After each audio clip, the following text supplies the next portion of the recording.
श्रीदुर्गा सप्तशती एकादशोऽध्यायः। ध्यानम्। ॐ बालरविद्युतिमिन्दुकिरीटाम् तुङ्गकुचां नयनत्रययुक्तां स्मेरमुखीं वरदाङ्कुशपाशां भीतिकरां प्रभजे भुवनेशीं। ॐ नमश्चण्डिकायै। ॐ ऋषिरुवाच देव्या हते तत्र महासुरेन्द्रे सेन्द्राः सुरावह्निपुरोगमास्ताम् कात्यायनीं तुष्टुवरिष्ठलाभात् विकासिवक्त्राब्जविकासितासाः देवी प्रपन्नार्तिहरे प्रसीद प्रसीद मातर्जगतोऽखिलस्य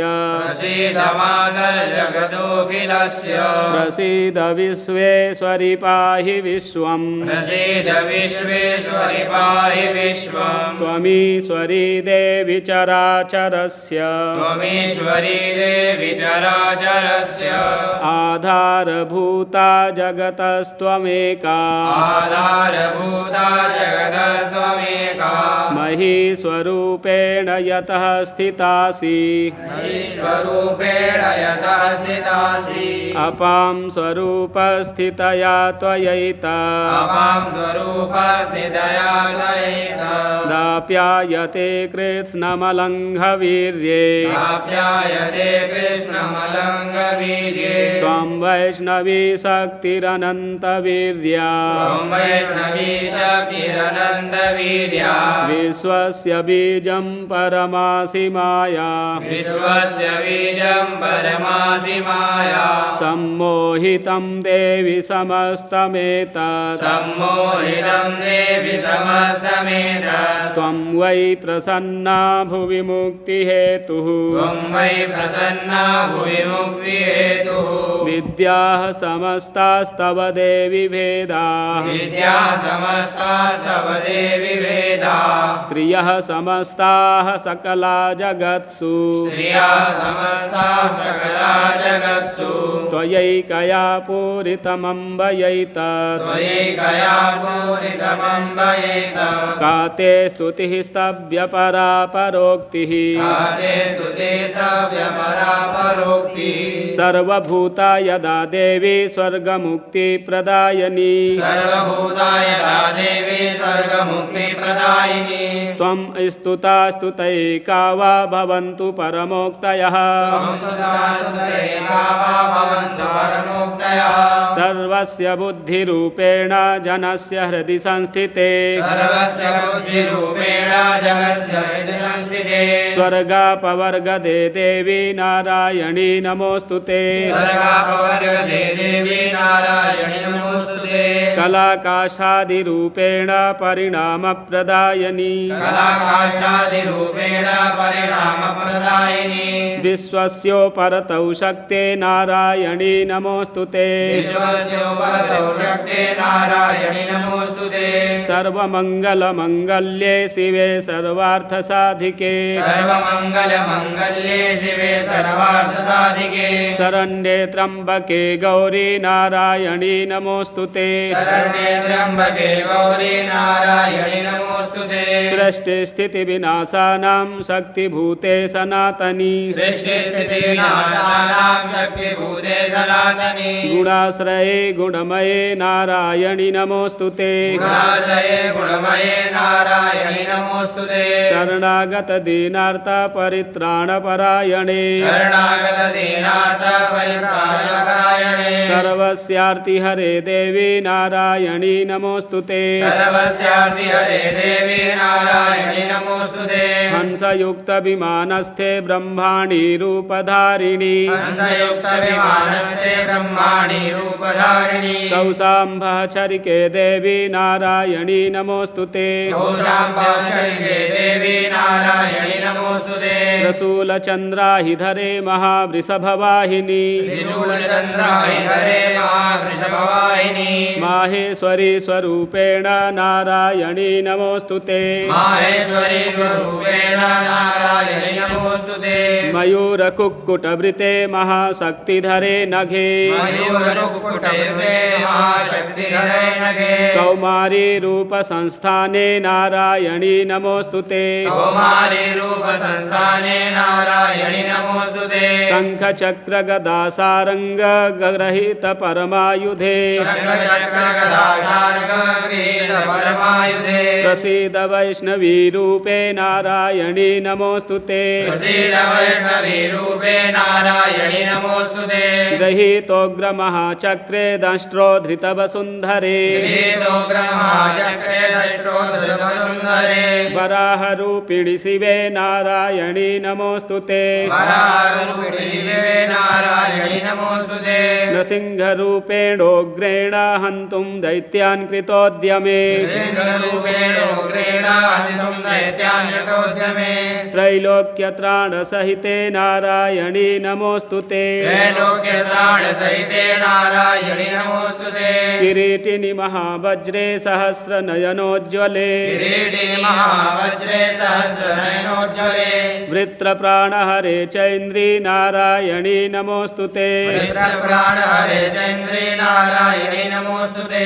शिवदूती स्वरूपेण हतदैत्यमहाबले शिवदूती स्वरूपेण हतदैत्यमहाबले घोररूपे महारावे नारायणी नमोऽस्तुते घोररूपे महारावे नारायणी नमोऽस्तुते दंष्ट्राकरालवदने शिरोमाला विभूषणे दंष्ट्राकरालवदने शिरोमाला विभूषणे चामुण्डे मुण्डमथने नारायणी नमोऽस्तुते चामुण्डे मुण्डमदने नारायणी नमोऽस्तुते लक्ष्मीलज्जे महाविद्ये श्रद्धे पुष्टिस्वधे ध्रुवे लक्ष्मीलज्जे महाविद्ये श्रद्धे पुष्टिस्वधे ध्रुवे महारात्रि महाविद्ये नारायणी नमोऽस्तुते महारात्रि महाविद्ये नारायणी नमोऽस्तुते मेधे सरस्वती वरे भूतिबाभ्रवितामसि मेधे सरस्वती वरे भूतिबाभ्रवितामसि नियते त्वं प्रसीदेशे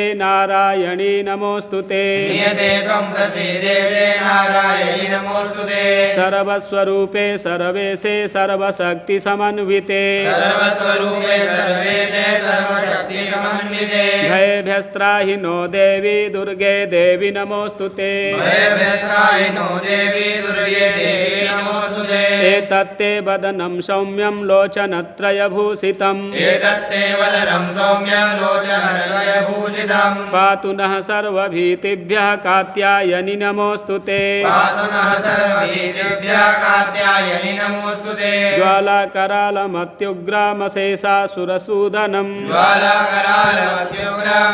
ज्वालाकरालमत्युग्रामशेषासुरसूदनम् त्रिशूलं पातु नो भीतेर्भद्रकाली नमोऽस्तुते त्रिशूलं पातु नो भीतिर्भद्रकाली नमोऽस्तुते हिनस्ति दैत्यतेजांसि स्वनेना पूर्यया जगत् हिनस्ति दैत्यतेजांसि स्वनेनायुधया जगत् सा घण्टा पातु नो देवी पापेभ्यो नः सुतानिव सा घण्टा पातु नो देवी पापेभ्यो नः सुतानिव असुरास्रग्वसापङ्क चर्चितस्ते करोज्ज्वलः असुरास्रग्वसापङ्कचर्चितस्ते करोज्ज्वलः शुभाय खड्गो भवतु चण्डिके त्वां नता वयम् शुभाय खड्गो भवतु चण्डिके त्वां नता वयम्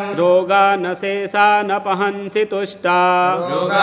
योगानशेषानपहंसि तुष्टा दृष्टा तु कामान् सकलानभीष्टान् दुष्टा तु कामान् सकलानभीष्टान् स्वामाश्रितानां न विपन्नराणाम् स्वामाश्रितानां न विपन्नराणाम् नराणाम् त्वामाश्रिता ह्याश्रयतां प्रयान्ति त्वामाश्रिता ह्याश्रयतां प्रयान्ति एतत् कृतं यत् कदनं त्वयाद्य एतत् कृतं यत् कदनं त्वयाद्य धर्मद्विषां देवि महासुराणां धर्मद्विषां देवि महासुराणां रूपैरनेकैर्बहुधात्ममूर्तिं रूपैरनेकैर्बहुधात्ममूर्ति कृत्वाम्बिके तत् प्रकरोति कान्या कृत्वाम्बिके तत् प्रकरोति कान्या विद्यासु शास्त्रेषु विवेकदीपे विद्यासु शास्त्रेषु विवेकदीपे स्वाद्येषु वाक्येषु च का त्वदन्या स्वाद्येषु वाक्येषु च का त्वदन्या मम त्वगर्तेति महान्धकारे मम त्वगर्तेति महान्धकारे विभ्रामयत्ते तददेव विश्वम् विभ्रामयत्ये तदतीव विश्वम् रक्षांसि यत्रोग्रविशाश्च नागा रक्षांसि यत्रोग्रविशाश्च नागा यत्रारयोदस्युबलानि यत्र यत्रारयोदस्युबलानि यत्र दावानलो यत्र तथाब्धिमध्ये धावानलो यत्र तथाब्धिमध्ये तत्र स्थिता त्वं परिपासि विश्वम् तत्र स्थिता त्वं परिपासि विश्वम् विश्वेश्वरी त्वं परिपासि विश्वम् विश्वेश्वरी त्वं परिपासि विश्वम् विश्वात्मिका धारयसीति विश्वम् विश्वात्मिका धारयसीति विश्वम् विश्वेशवन्द्या भवति भवन्ति विश्वेशवन्द्या भवति भवन्ति विश्वाश्रयाये त्वयि भक्तिनम्रा विश्वाश्रयाये त्वयि भक्तिनम्रा देवी प्रसीद परिपालयनोर्भीतेर् देवि प्रसीद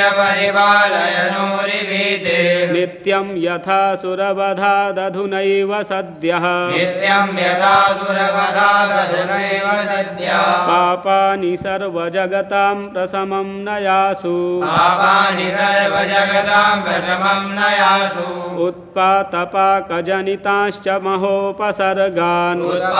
उत्पादपाकजनिताश्च महोपसर्गान् प्रणतानां प्रसीद त्वं देवि विश्वार्तिहारिणी प्रणतानां प्रसीद त्वं देवि विश्वार्तिहारिणी त्रैलोक्यवासिनामीड्ये लोकानां वरदा भव त्रैलोक्यवासिनामीड्ये लोकानां वरदा भव देव्य उवाच देव्युवाच वरदाहं सुरगणा वरं यन्मनसेक्षथ वरदाहं सुरगणावरं यन्मनसेक्षत तं वृणध्वं प्रयच्छामि जगतामुपकारकम् तं मृडुध्वं प्रयच्छामि जगतामुपकारकम् देवाऊचुः देवाऊचुः सर्वाबाधाप्रशमनं त्रैलोकस्याखिलेश्वरी सर्वबाधाप्रशमनं त्रैलोक्यस्याखिलेश्वरी एवमेव त्वया कार्यमसमद्वैरिविनाशनम् एवमेव त्वया कार्यमस्मद्वैरिविनाशनम् देव्य उवाच देव्युवाच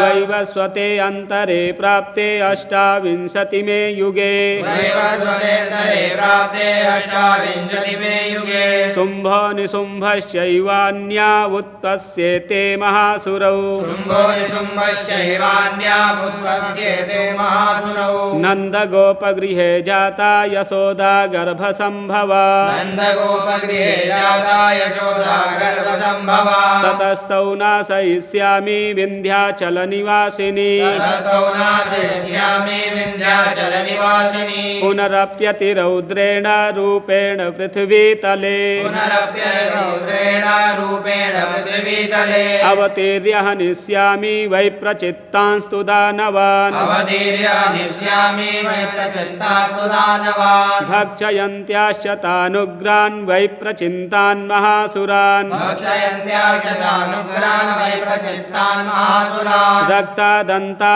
भविष्यन्ति दाडिमी कुसुमोपमा रक्तादन्ता भविष्यन्ति दाडिमी कुसुमोपमा ततो मां देवताः स्वर्गे मर्त्यलोके च मानवाः ततो मां देवता स्वर्गे मर्त्यलोके च मानवाः स्तुवन्तो व्याहरिष्यन्ति सततं रक्तदन्तिकाम् स्तुवन्तो व्याहरिष्यन्ति सततं रक्तदन्तिकाम् भूयश्च शतवार्षिक्या मनावृष्टि भृष्ट्यामनम्भसि भूयश्च सतवार्षिक्यामनाभृष्ट्यामनम्भसि मुनिभिः संस्तुता भूमौ सम्भविष्याम्ययो निजा मुनिभिः संस्तुता भूमौ सम्भविष्याम्ययो निजा ततः सतेन नेत्राणां निरीक्षिष्यामि यन्मुनीन् तथा सतेन नेत्राणां निरीक्षिष्यामि यन्मुनीन् कीर्तयिष्यन्ति मनुजाः सताक्षीमिति मां ततः कीर्तयिष्यन्ति मनुजाः सताक्षीमिति मां ततः ततोऽहमखिलं लोकामात्मदेहसमुद्भवैः ततोऽहमखिलं लोकामात्मदेहसमुद्भवैः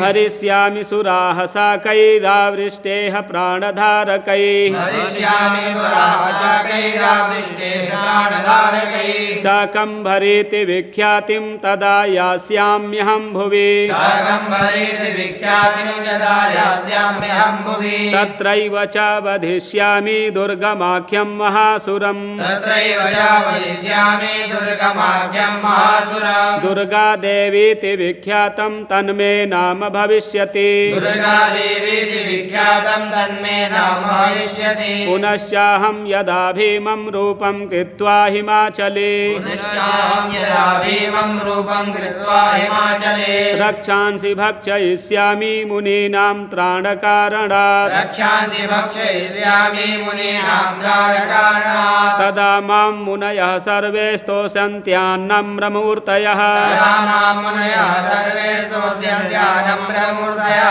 भीमादेवीति विख्यातं तन्मे नाम भविष्यति भीमादेवीति विख्यातं तन्मे नाम भविष्यति यदा रुडाख्यस्त्रैलोक्ये महाबाधां करिष्यति यदा रुणाख्यस्त्रैलोक्ये महाबाधां करिष्यति तदाहं भ्रामरं रूपं कृत्वा सङ्ख्येय षट्पदम् तदाहं भ्रामरं रूपं कृत्वा सङ्ख्येय षट्पदम् त्रैलोक्यस्य हितार्थाय वधिष्यामि महासुरम् त्रैलोक्यस्य हितार्थाय वदिष्यामि महासुरम् भ्रामरीति च मां लोकास्तदा स्तोष्यन्ति सर्वतः भ्रामरीति च मां लोकास्तदा स्तोष्यन्ति सर्वतः इत्थं यदा यदा बाधा दानवोत्था भविष्यति नित्यं यदा यदा बाधादानभूता भविष्यति तदा तदावतीर्याहं करिष्याम्यरिसञ्चयम् तदा तदावतीर्यां करिष्याम्यसंशयम् ॐ श्रीमार्कण्डेयपुराणे सावर्णिके मनवन्तरे देवी माहात्म्ये देव्याः स्तुतिर्नामैकादशोऽध्यायः श्रीजगदम्बार्पणमस्तु।